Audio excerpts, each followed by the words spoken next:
That was somebody's inheritance.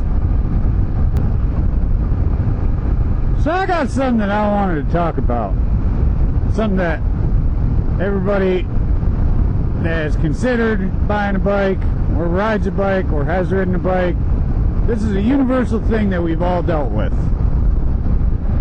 And that is somebody saying, you know, you're gonna die on that thing. Alright. I remember when I was a kid, you know, I had my little two-wheelers, mini bikes. My uncle gave me my first motorcycle. Used that thing as a dirt bike for a while. And I started using that as a road bike. My mom would always say, you know, I really don't like you being on motorcycles because you're gonna die on that thing. Like, it's just gonna kill you. I guarantee anybody that watches this video and rides or has considered buying a motorcycle and has talked to their friends or family has had the response of, that's gonna kill you. Somebody's gonna run you over. I'm gonna run you over because I hate motorcycles. Those people aren't your friends.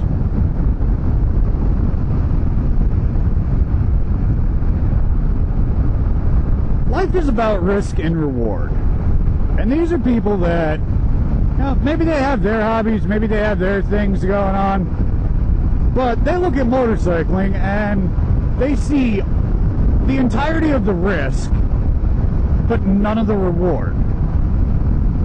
And it's hard to describe and quantify what those things are to a non-rider. I mean, you gotta have that little bit of a spark to say, oh, look at all these cars up ahead.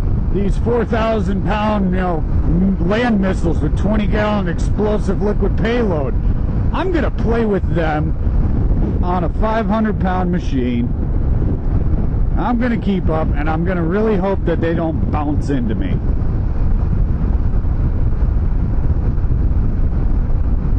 Okay, when you put it that way, it's dangerous, but then you get somebody else that, you know, they'll tell you about the freedom of the open road and the fact that you can go wherever you want and the efficiency of them and the ease of use once you're over that initial hump of I need to balance while I'm moving.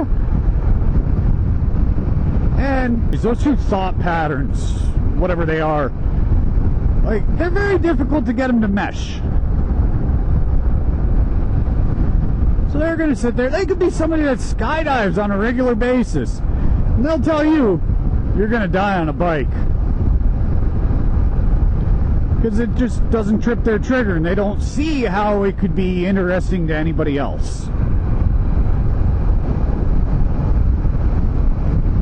So what you got to do is you got to mentally steel yourself for that conversation. You have to mentally prepare for it. Because the easiest way to defeat the, oh, you're taking your life into your own hands.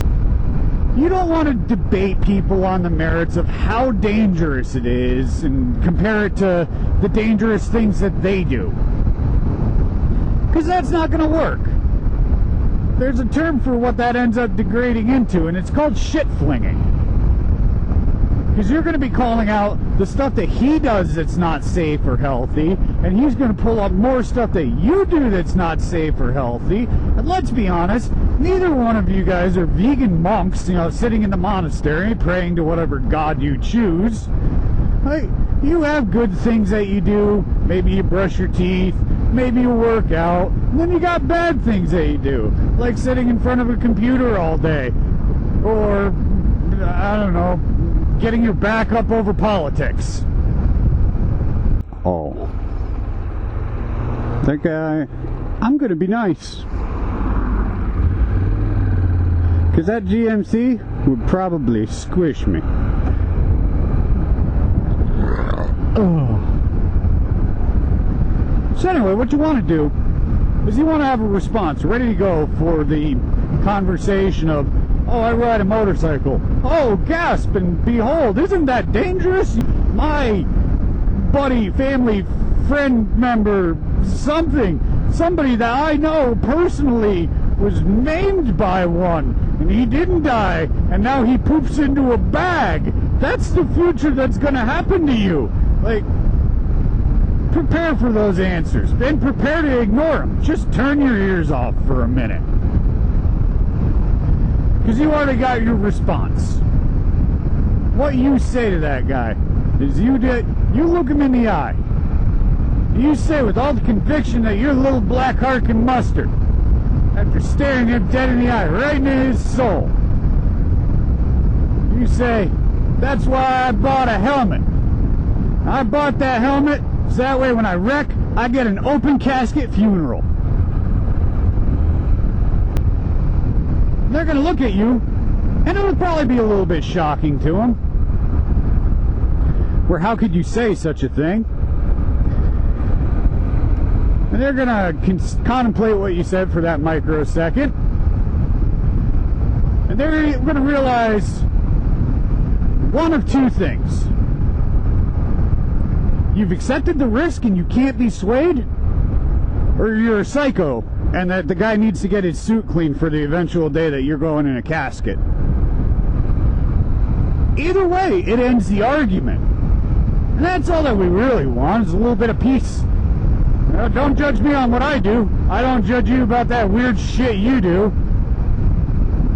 Well, I do, but I don't call you out on it. But yeah, I thought I'd just give a thought on that, because that's how I deal with people saying that my hobby is dangerous and that I'm going to have grievous harm or death come of it. And I thought I'd share that. Maybe somebody will enjoy it.